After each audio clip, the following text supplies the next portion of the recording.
কারো পৌষ মাস, কারো সর্বনাশ, ঠিক এমনই চিত্র দেখা যাচ্ছে দুবাইয়ে। মধ্যপ্রাচ্যের যুদ্ধের উত্তাপে ধনকুবেরদের দেশ ছাড়ার হিড়িক পড়েছে, আর ঠিক সেই সুযোগে আকাশ ছোঁয়া হয়ে উঠেছে প্রাইভেট জেটের ভাড়া।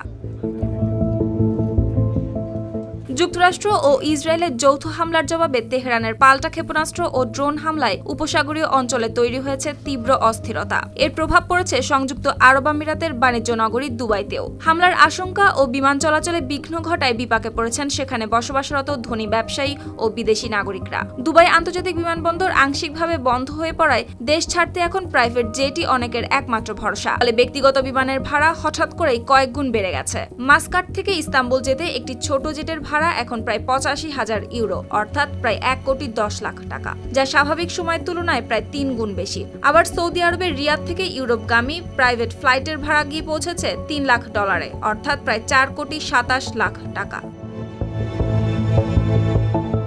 এদিকে অনেকে দুবাই থেকে গাড়িতে করে ওমান ও সৌদি আরবে গিয়ে সেখানকার বিমানবন্দর থেকে ইউরোপের ফ্লাইট ধরার চেষ্টা করছেন। তবে উড়োজাহাজ সংকট, বীমা জটিলতা এবং অপারেটরদের অনীহার কারণে চাহিদা থাকলেও পর্যাপ্ত ফ্লাইট পাওয়া যাচ্ছে না বলে জানিয়েছেন প্রাইভেট জেট কোম্পানিগুলো। শুক্তি রায়, RTV।